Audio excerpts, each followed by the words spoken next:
दोस्तों उस रोज मैं जामताड़ा से तकरीबन 300 किलोमीटर दूर कालंदीपुर गया हुआ था जमीन के सिलसिले में।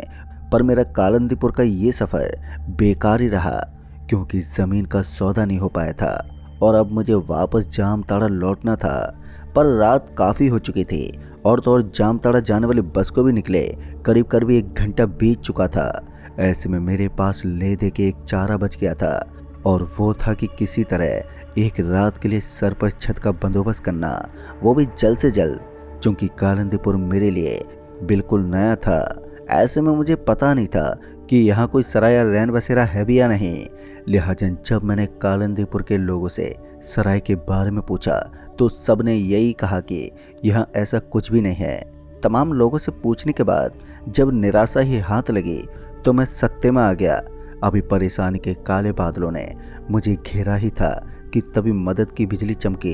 दरअसल उसी वक्त जब मैं अपना माथा पकड़े अपनी किस्मत को कोस रहा था कि तभी एक सज्जन ने बताया कि यहाँ ठहरने के लिए जगह तो नहीं है, पर तकरीबन 1.5 किलोमीटर दूर बेलचा स्टेशन है जहाँ से 1 बजे वाली संजीवनी एक्सप्रेस से वापस जामताड़ा जा सकते हो। उस आदमी के सुझाव के चलते मैंने अपना रुख किया बेलचा स्टेशन की ओर और जब मैं बेलचा स्टेशन पहुंचा तो वहां उस वक्त कोई भी मौजूद नहीं था। यहां तक कि टिकट विंडो पर भी कोई स्टेशन कर्मचारी नजर नहीं आ रहा था। फिर जब मैंने आवाज़ देते हुए कहा, कोई है यहाँ पर? मेरे 1-2 बार आवाज़ देने के बाद भीतर से आवाज़ आई, कौन है जो इतनी रात गए चिल्ला रहा है? उस आदमी के जवाब देने के अंदाज से मैं समझ गया कि कोई बड़ा ही ढीठ कर्मचारी है। लिहाजा मैं अपनी आवाज़ को थोड़ी नरमी में लाते हुए बोला, वो सर, मुझे संजीवनी एक्सप्रेस ट्रेन की टिकट चाहिए। अभी मैं उस रेलवे कर्मचारी को अपनी बात ही कह रहा था कि तभी मुझे मेरे पीछे पायल की छम छम सुनाई पड़ी। उस पायल की आवाज़ से ऐसा लगा कि वो मेरे आसपास ही है, पर वो मुझे कहीं भी दिखाई नहीं दी। खैर मैं उस आवाज़ से ध्यान हटाते हुए उस कर्मचारी से बोला, सर आके टिकट दे देते तो आपकी बड़ी मेहरबानी होती। पर उस ढीठ कर्मचारी के ऊपर मेरी विनती और मेरी नरमी का कोई असर ही नहीं हुआ। उल्टा उसने बड़े ही रूखे स्वर में कहा, तुम पागल हो क्या? तुम्हें पता नहीं कि संजीवनी एक्सप्रेस ट्रेन का यहाँ स्टॉपेज नहीं है, चले जाओ यहाँ से। अब उसके ये कहते ही कि संजीवनी एक्सप्रेस ट्रेन का स्टॉपेज नहीं है यहाँ पर, ये तो सुनकर मैं चौंक गया।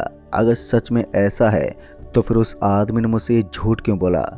खैर उस वक्त मुझे कुछ समझ में तो नहीं आया, पर कुछ और सोचने के बाद मैंने फैसला किया कि ये रात मैं इसी बेलचा स्टेशन पर ही गुजारूंगा। वैसे भी मेरे पास इससे बेहतर कोई दूसरा विकल्प नहीं था। लिहाजा ये फैसला करने के बाद मैं वहीं स्टेशन के एक कोने में लगे बेंच पर जाकर लेट गया। चूंकि स्टेशन काफ़ी बड़ा और खुला था, जिस वजह से वहाँ खुले में बड़ा ही अजीब सा लग रहा था।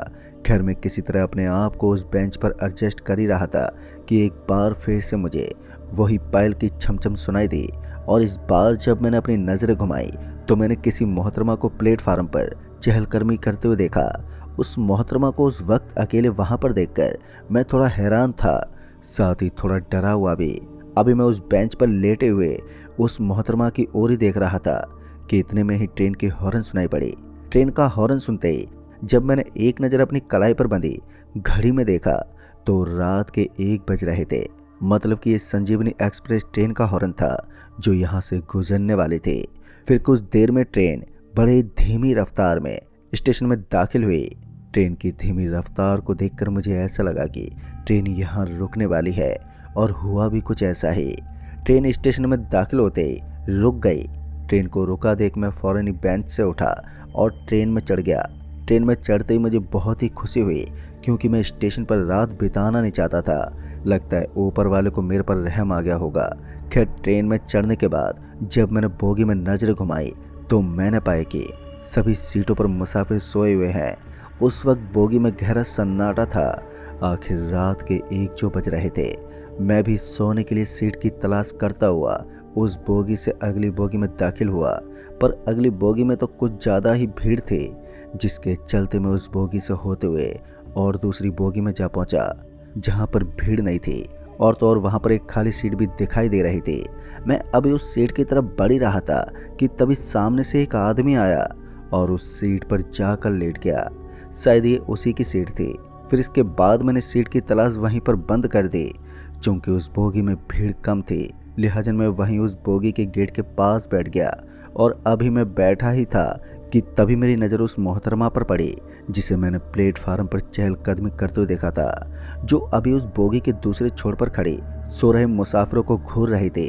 फिर जब वो मोहतरमा सोए मुसाफिरों के करीब जाकर उन्हें सूंघने लगी तो मुझे ये बात बहुत ही अजीब लगी। पता नहीं वो सोए हुए हर मुसाफिरों को सूंघ क्यों रही थी। फिर जब वो ऐसे ही मुसाफिरों को सूंघते सूंघते बीच बोगी में जा पहुंची तो मेरी नज़र उसके चेहरे पर पड़ी, जो बहुत ही भयानक था। उसके गाल पर बहुत ही बड़ा चीरा लगा हुआ था, जिसके चलते उसके गाल का वो हिस्सा नीचे को लटक रहा था और उसके पैने और नुकीले दांत साफ साफ नजर आ रहे थे। उसके चेहरे पर नजर पड़ते ही मेरे मन में डर बैठ गया, जिस वजह से मेरा पूरा बदन बेजान हो गया। अब मैं जरा सा भी हिलडुल नहीं पा रहा था। वहीं वो मोहतरमा या कहूँ वो चुड़ैल धीरे धीरे मेरी ओर बढ़ती चली आ रही थी। उस चुड़ैल को अपनी तरफ आता देख मैंने अपनी आंखें बंद कर ली ताकि उसे ये ना पता चल जाए कि मैंने उसे देख लिया है।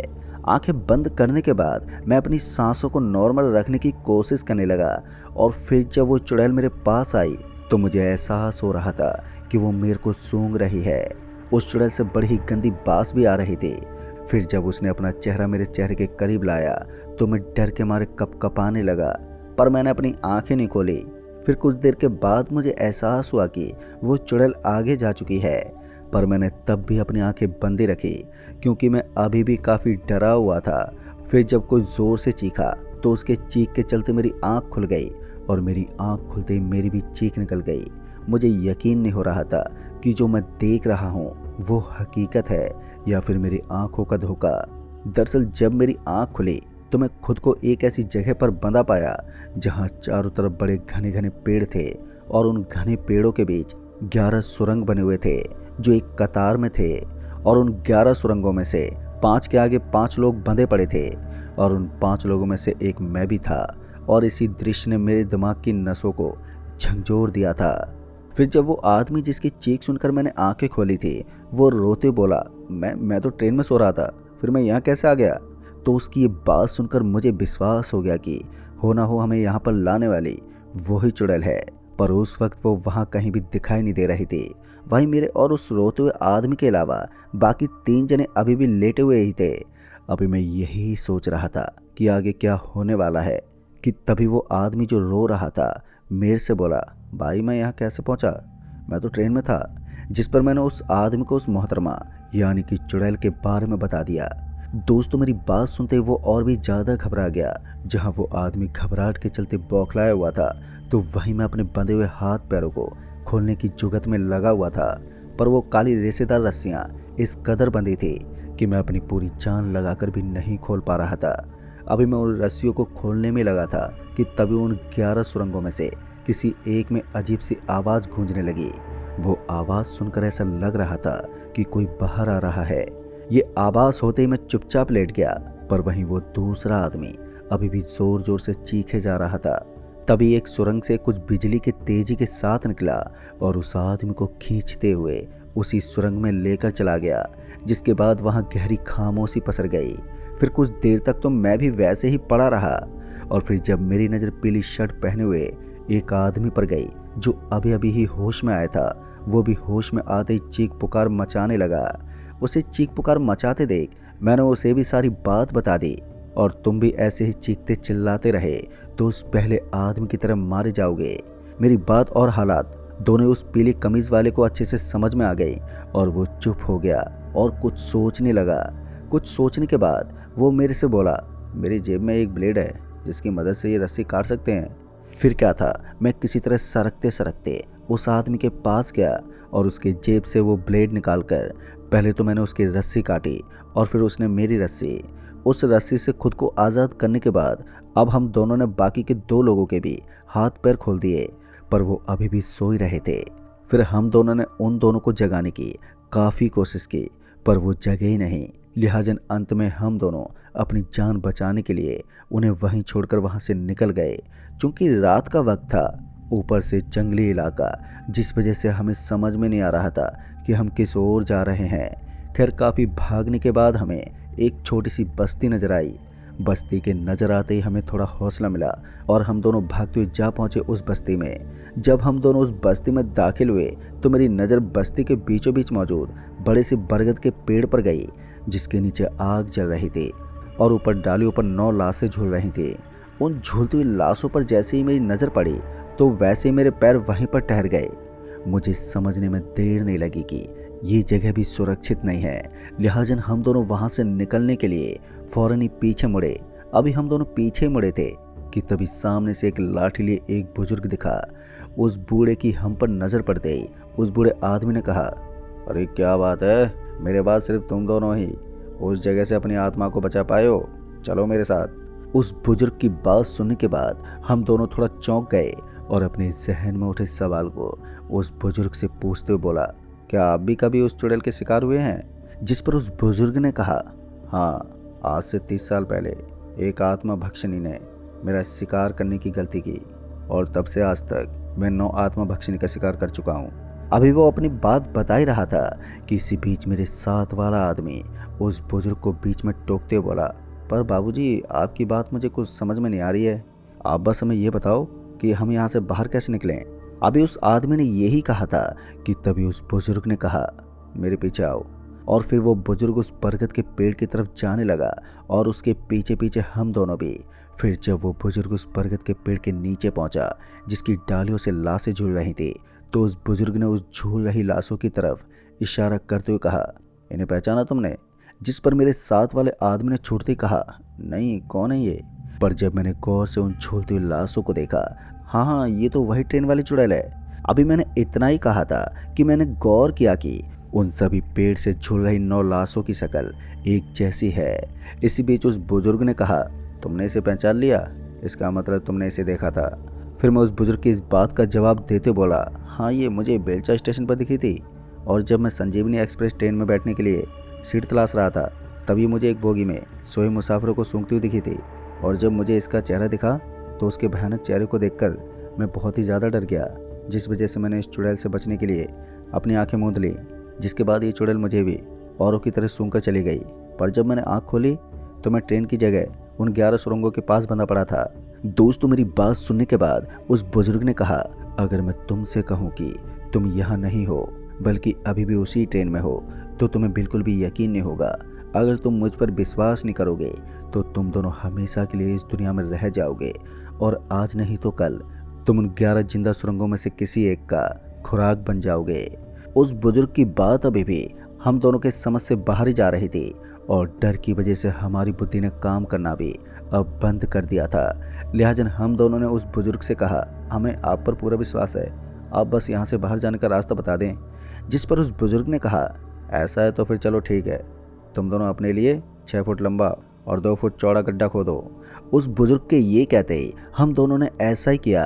उस बुजुर्ग के कहे अनुसार हम दोनों ने गड्ढा खोद दिया। गड्ढा खोदने के बाद उस बुजुर्ग ने हम दोनों को उस गड्ढे में लेटने को कहा, जिस पर हम दोनों चौंकते उस बुजुर्ग से बोले, ये आप क्या कह रहे हैं भला? इस 6 फीट लंबे और 2 फीट चौड़े गड्ढे में लेटने से हम दोनों की मुसीबत कैसे हल होगी? हमारे ये सवाल करते ही उन्होंने कहा, तुम दोनों बस चुपचाप से इस गड्ढे में अपनी आंखें बंद करके लेट जाओ और जब मैं आंख खोलने को कहूँ तभी आंख खोलना। आंख खोलते ही तुम दोनों वहीं पहुँच जाओगे जहाँ से आए हो।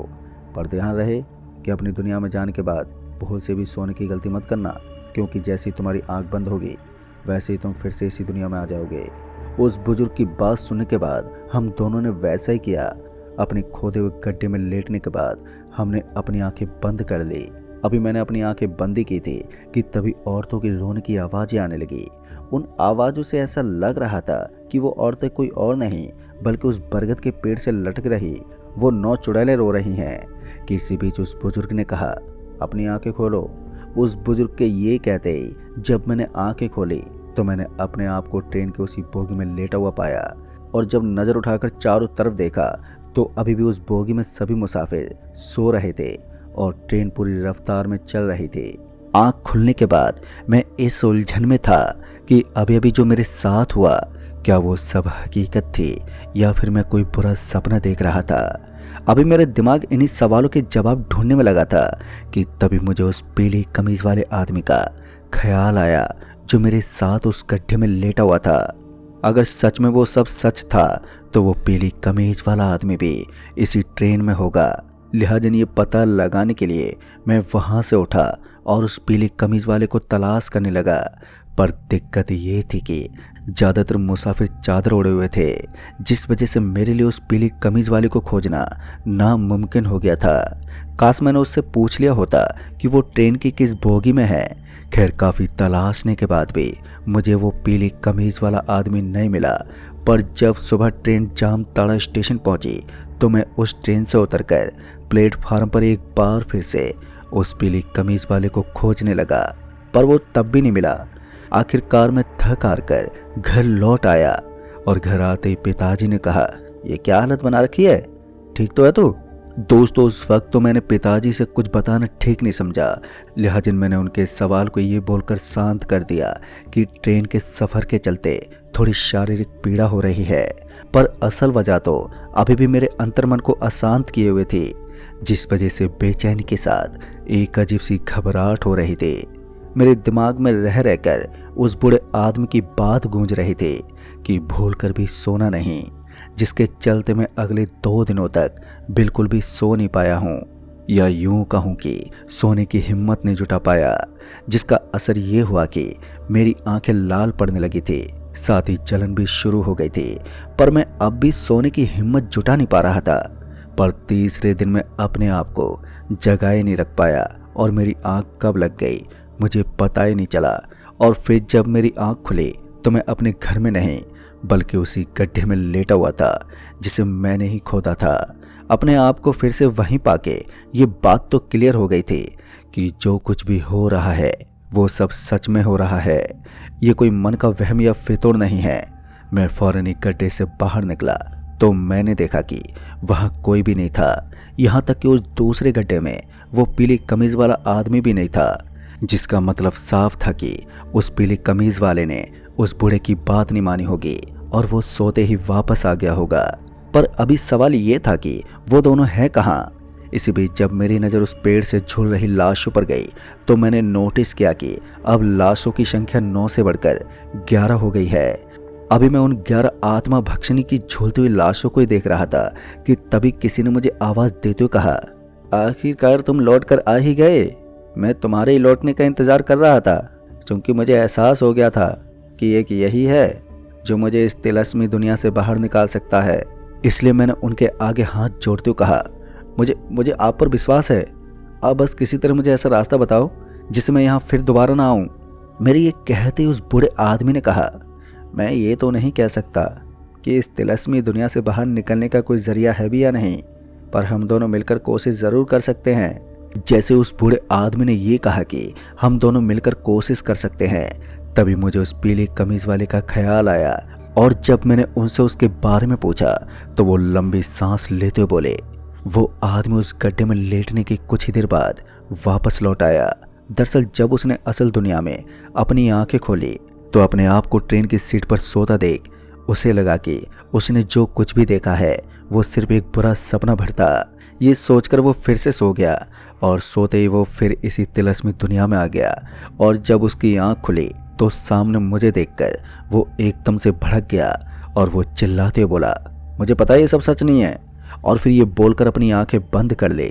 पर जब उसने आंखें खोली तो अपने आप को यहीं देखकर गुस्से से बौखला गया और झुंझलाते हुए उस गड्ढे से बाहर निकला। फिर मुझे आंख दिखाते हुए बोला, ये जो तुम कर रहे हो ना, ये बिल्कुल भी ठीक नहीं है, मैं तुम्हें छोड़ूंगा नहीं। इतना बोलकर वो यहाँ से चला गया। हालांकि मैंने उसे रोकने और समझाने की पूरी कोशिश की, पर उसने मेरी एक ना सुनी और वो चला गया, जिसके बाद से वो फिर नहीं लौटा। दोस्तों उस बूढ़े आदमी की बात सुनने के बाद मुझे भी इस बात का शक हुआ कि कहीं सच में ये सारा किया धरा इसी का तो नहीं है। जिस आत्मा भक्षणी की ये बात कर रहा है वो सच में इतनी ही शक्तिशाली है, तो ये भला पिछले 23 सालों से कैसे बचा हुआ है। ऊपर से ये उन आत्मा भक्षणियों का शिकार भी करता है, फिर भी ये इसी तिलस्मी दुनिया में कैद है। मन में शंका के जन्म लेते ही मैंने उस बूढ़े आदमी से सवाल करते पूछा, बाबा आप हैं कौन और यहाँ कैसे पहुँचे? मेरे इस सवाल पर उन्होंने बताया कि मैं बेलकुंडा का सदस्य हूँ। बेलकुंडा एक ऐसा समुदाय है जिनके सदस्य निशाचर भूत प्रेत जिन्नात को काबू में रखते हैं ताकि वो आम लोगों पर हावी ना हो जाए। और आज से तकरीबन 30 साल पहले मैं भी एक ऐसे ही हैवान को काबू में करने के लिए निकला हुआ था। मुझे गोबरा सतलोक जाने के लिए कुछ अकेली रेलवे स्टेशन से ट्रेन पकड़ी, पर मुझे पता नहीं था कि मेरा सामना आत्मा भक्षिणी से हो जाएगा और जब मैं सतलोक की जगह इस आत्मा भक्षिणी की तिलस्मी दुनिया में फंस जाऊंगा। काश उस रात में ट्रेन में सोया नहीं होता। खैर, मैं अपनी शक्तियों की वजह से इन आत्मा भक्षिणी से बचा हुआ हूँ, पर मैं इस दुनिया से अकेले बाहर नहीं निकल सकता। मुझे कोई ऐसा चाहिए जो मेरी खबर मेरे समुदाय के लोगों तक पहुंचा सके ताकि वो मुझे इस दुनिया से बाहर निकाल लें। उस बूढ़े आदमी के ये कहते ही मैंने उनसे कहा कि जी बताइए क्या करना है मुझे। मेरे ये कहते उस बूढ़े आदमी ने कहा, मैं एक बार फिर तुम्हें अपनी शक्तियों की मदद से असल दुनिया में भेज दूंगा, पर जैसा कि तुम्हें पता है कि तुम्हारे सोते ही तुम फिर से यहीं लौट आओगे, और अगर ऐसा हुआ तो फिर मैं तुम्हें दोबारा असल दुनिया में फिर कब भेज पाऊंगा ये तो मुझे भी नहीं मालूम। इसलिए तुम जैसे ही वापस अपनी दुनिया में पहुंचोगे तो वैसे ही तुम्हें पुराने पेरवा स्टेशन के लिए निकलना होगा। जब तुम पेरवा स्टेशन पहुंचोगे तो तुम्हें स्टेशन के तीसरे प्लेटफार्म पर एक पुरानी पानी की टंकी दिखाई देगी जो कटीले तारों से घिरी हुई होगी, और साथ ही वहां पर लिखा होगा, इस टंकी का पानी मत पीना। दरअसल उस टंकी का पानी जो भी पी लेता है उस पर एक प्रेत सवार हो जाता है जो उसे कभी सोने नहीं देता, और ना सोने के चलते वो महीने भर में दम तोड़ देता है। चूंकि तुम्हें मेरे लोगों तक पहुंचने में काफ़ी वक्त लगेगा, तो ऐसे में तुम अपने आप को ज़्यादा दिन तक सोने से रोक नहीं पाओगे, और यही कारण है कि तुम्हें सबसे पहले उस टंकी का पानी पीना पड़ेगा ताकि वो प्रेत तुम्हें सोने ना दे और तुम्हें वक्त मिल जाए मेरे लोगों तक पहुंचने का। दोस्तों, फिर उन्होंने मुझे बताया कि उनके लोगों को मुझे किस तरह ढूंढना है, क्योंकि मैं सीधे उनके कबीले तक नहीं पहुंच सकता था। उनके कबीले तक पहुंचने के लिए पहले मुझे उन्हीं के जैसे किसी सदस्य को ढूंढना होगा और सारी बात समझानी होगी, फिर जाके वो आदमी मुझे अपने कबीले तक लेकर जाएगा। सारी बात अच्छे से समझने के बाद उस बूढ़े आदमी ने एक बार फिर मुझे एक और गड्ढा खोदने को कहा। जैसा कि मुझे पता था कि आगे क्या होने वाला है, लिहाजा मैंने बिना देरी किए एक और गड्ढा खोदकर आंखें बंद करके उसमें लेट गया, और फिर जब उस बूढ़े आदमी के कहने पर अपनी आंखें खोली तो मैं किसी अस्पताल के बेड पर लेटा हुआ था और मुझे सलाइन चढ़ रहा था। अभी मैंने आंखें ही खोली थी कि इतने में मेरे पिताजी की नज़र मेरे पर पड़ी। मुझे होश में देखकर वो बहुत ही खुश हुए और बोले, पता नहीं तुझे क्या हो गया था। डॉक्टर लोग तो कह रहे थे कि तेरा बचना बहुत मुश्किल है, पर मुझे विश्वास था कि हनुमान जी तेरी रक्षा जरूर करेंगे। अभी पिताजी अपनी बात ही कर रहे थे कि मैंने उनसे कहा, यहाँ से चलो पिताजी, बहुत ज़रूरी बात करनी मुझे।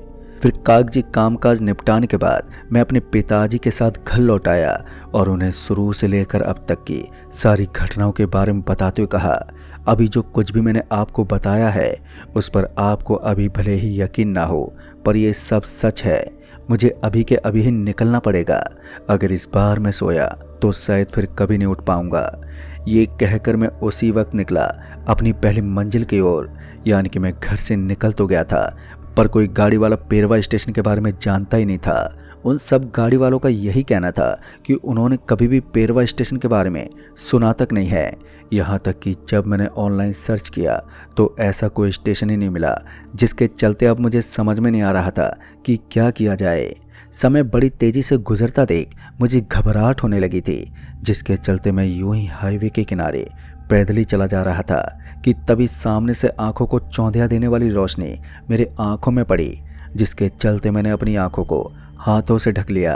अभी मैंने अपनी आंखों पर हाथ ही रखा था कि तभी मुझे किसी गाड़ी के रुकने की आवाज़ आई, और जब मैंने आंखों पर से हाथ हटाकर देखा तो मैंने पाया कि एक ट्रक मेरे सामने रुकी हुई है, जिसकी हेडलाइट की रोशनी अभी भी सीधे मेरे आंखों पर ही पड़ रही थी। फिर जब मैं कुछ कदम आगे बढ़ा और अभी मैं उस ट्रक के पास ही पहुंचा था कि तभी उस ट्रक का ड्राइवर ट्रक से नीचे उतरा और मेरे करीब आते हुए बोला, अरे भाई साहब, ये हाईवे क्या चिलमगढ़ की ओर जा रहा है?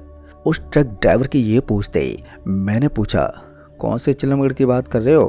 वो जो करौली खदान के पास है या फिर वो जो मोतीहारी बाजार के आगे पड़ता है? इस पर उस ट्रक ड्राइवर ने कहा, नहीं नहीं, मैं तो उस चिलमगढ़ की बात कर रहा हूँ जो पेरवा रेलवे स्टेशन के पास पड़ता है। जैसे उस ट्रक ड्राइवर ने पेरवा स्टेशन का नाम लिया कि मेरे कान खड़े हो गए और मैंने फौरन उस ट्रक ड्राइवर से गुजारिश करते हुए कहा, भाई साहब मुझे पेरवा स्टेशन तक जाना है, तो क्या आप मुझे वहाँ तक छोड़ देंगे? आपकी बड़ी मेहरबानी होगी। अभी मैंने यही कहा था कि इतने में उस ट्रक ड्राइवर की फ़ोन की रिंग बजी। फ़ोन पर बात करने के बाद उस ट्रक ड्राइवर ने कुछ देर के लिए मुझे गौर से देखा और फिर बोला, ठीक है चलो बैठो ट्रक में। उसके ये कहते ही मैं ट्रक में बैठ गया और ट्रक वहाँ से चल पड़ी।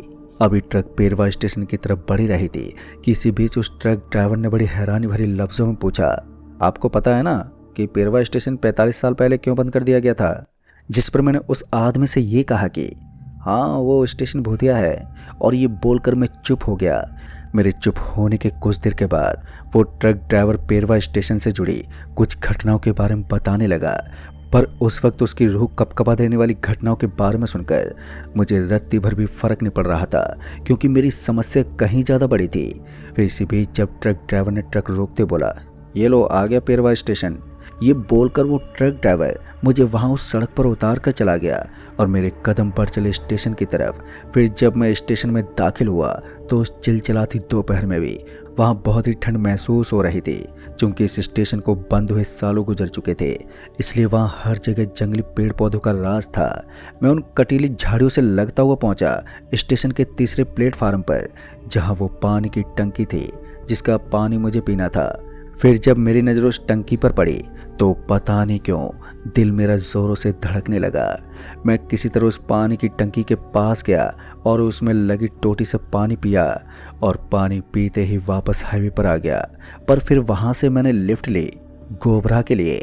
जैसा कि उस बूढ़े आदमी ने कहा था कि बेलकुंडा के लोग वहाँ ज़रूर मिल जाएंगे।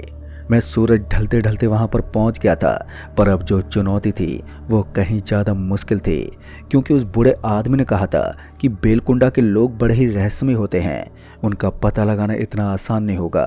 और हुआ भी कुछ ऐसा ही। गोबरा में घूमते घूमते मुझे सप्ताह भर हो गया था, पर मैं अभी तक बेलकुंडा के किसी भी सदस्य तक नहीं पहुँच पाया था। वहीं दूसरी ओर जब से मैंने वो पेरवा स्टेशन का पानी पिया था, तब से मुझे नींद तो नहीं आई, पर मुझे अपने बदन में एक अजीब सी गर्मी महसूस हो रही थी। साथ ही काफ़ी दिनों से लगातार जगे रहने के चलते मेरी आंखों में दरारें जैसी कुछ चीज़ें उभरने लग गई थी। मेरी लगातार गिरती हालत से ये साफ था कि मेरे पास अब ज़्यादा वक्त नहीं बचा था। लिहाजा मैं बेलकुंडा के लोगों की तलाश में रात दिन लगा रहा, और ऐसे एक महीना बीत गया और अब मेरी तबीयत इतनी बिगड़ गई कि मेरा शरीर काला पड़ने लगा था। साथ ही अब मैं हर वक्त पानी पीता रहता, पर हैरानी वाली बात तो ये थी कि मेरी प्यास बुझ ही नहीं रही थी।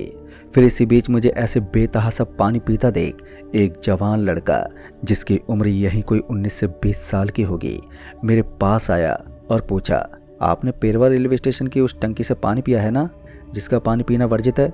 उस लड़के के ये कहते ही मुझे शक हुआ कि होना हो ये बेलकुंडा का ही सदस्य है। इसलिए मैंने उसे उसके सवाल का जवाब देने की बजाय उससे पूछा कि मेरे पास तुम्हारे एक साथी का संदेशा है जो कि आत्मा भक्षिणी की तिलस्मी दुनिया में फंसा हुआ है। मैंने अभी इतना ही कहा था कि उसके चेहरे के हाव भाव बदल गए और उसने फौरन ही मुझे सहारा देते हुए कहा, आप चलो मेरे साथ। जैसे उसने मुझे सहारा दिया तो वैसे मुझे दिखाई देना बंद हो गया और फिर कुछ देर के बाद सुनाई देना भी। पर मुझे ये एहसास हो रहा था कि वो मुझे कहीं पर लेकर जा रहा है। काफ़ी देर चलने के बाद हम रुके और फिर उसने मेरे कानों पर कुछ फेरा और उसके करते ही मुझे आवाज़ सुनाई देने लगी, पर दिखाई तो मुझे अभी भी नहीं दे रहा था। तभी एक भारी आवाज़ में किसी ने मुझसे पूछा, बताओ क्या संदेशा लाए हो? उसके एक कहते ही मैंने उस बूढ़े आदमी की बात बता दी जो 45 सालों से आत्मा भक्षिणी की तिलस्मी दुनिया में फंसा हुआ है, और मैंने उनसे मदद करने को कहा। मेरी बातें सुनने के बाद उस आदमी ने कहा, हम तुम्हें तो उस आत्मा भक्षिणी और उस पाने वाले प्रेत दोनों से ही बचा लेंगे, पर हम चाहकर भी अपने साथी की मदद नहीं कर सकते क्योंकि उसका असली शरीर हमारे पास मौजूद नहीं है। इसके बाद उन्होंने मुझे किसी तरल पदार्थ में घंटों तक डुबोए रखा और इसी बीच में सो गया। और फिर जब मेरी आंख खुली तो मैं गोबरा के रेलवे स्टेशन के एक बेंच पर बैठा हुआ था। मैं पूरी तरह से नॉर्मल महसूस कर रहा था। मेरा काला पड़ा शरीर भी पहले जैसा ही हो गया था। फिर इसके बाद मैं घर लौट आया। खैर अब सब कुछ ठीक है, लेकिन दोस्तों मुझे आज भी सोने में डर लगता है। साथ ही मुझे उस बूढ़े आदमी की याद भी आती है जो आज भी उस आत्मा भक्षिणी की दुनिया में मेरे लौटने की राह देख रहा है। तो दोस्तों इस कहानी में बस इतना ही। कहानी आपको पसंद आई हो तो वीडियो को लाइक शेयर कमेंट ज़रूर कर दें, और साथ ही अगर आप चैनल पर नए हैं तो चैनल को भी सब्सक्राइब ज़रूर कर दें। तो मैं आपका दोस्त राजकुमार जल्दी ही मिलूँगा ऐसी एक और कहानी के साथ। तब तक के लिए बाय एंड टेक केयर।